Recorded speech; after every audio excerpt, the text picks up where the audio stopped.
right, today I'm bringing to you the stages of change. This might help professionals in the field, helping some of these patients that they're wondering, like, what are they doing? They just came to see me and they're doing absolutely nothing to change their life.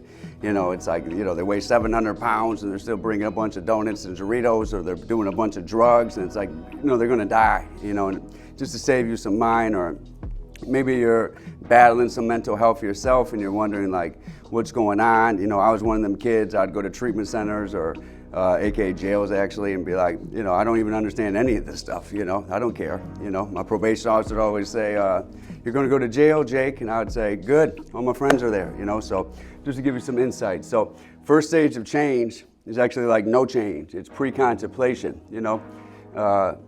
There's no chance they're like changing. So what it looks like when people come here, sometimes you see this with the court order people.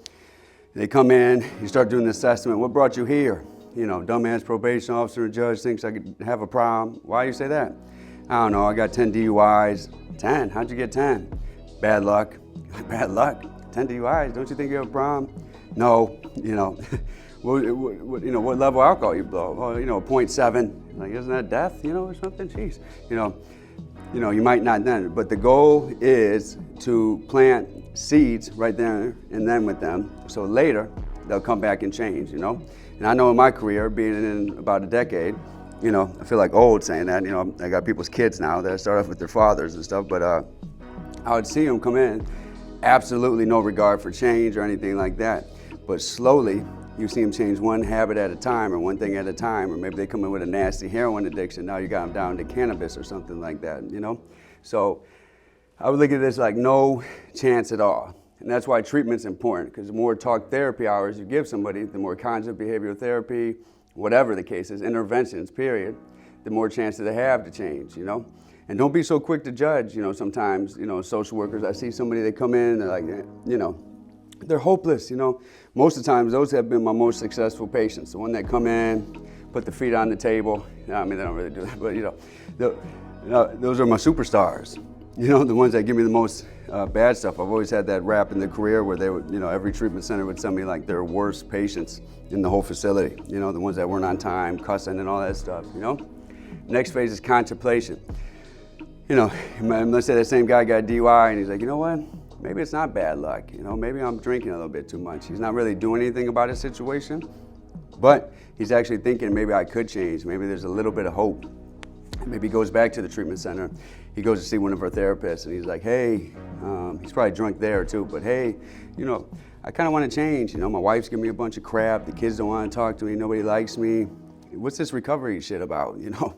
And comes back, never comes back for a couple months, you know? That's another seed planted. And then let's say he comes back, he's in the preparation phase. He comes back, he's like, okay. I went to those stupid AA meetings. I kind of get what they're saying. I'm not going to believe in God, but I think I might have a problem, therapist, and I might have something to do with it. I might see that doctor and I might start weaning myself off alcohol. Can you give me help?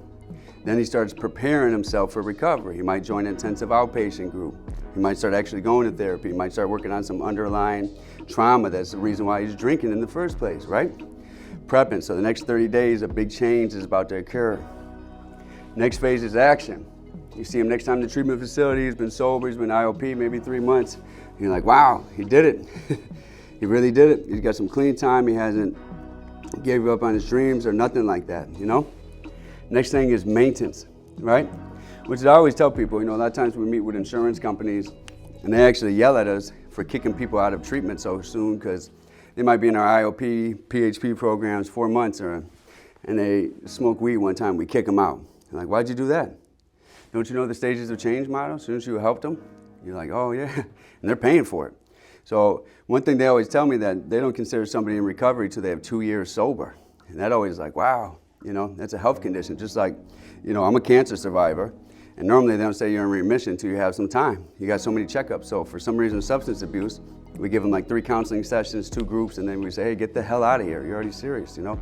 We're trying to change the motto here at Vital Health, you know, to realize that. So one of the things I've always learned in the field, it's a spiral, especially substance abuse. One day they're doing good in mental health, they're here at the maintenance, and they kick back up here. But the thing is that you always got to gauge where their level of care at, meet them where they're at, and and always get them back there. My name is Jacob Spellis with Vital Health. Hope to see you soon.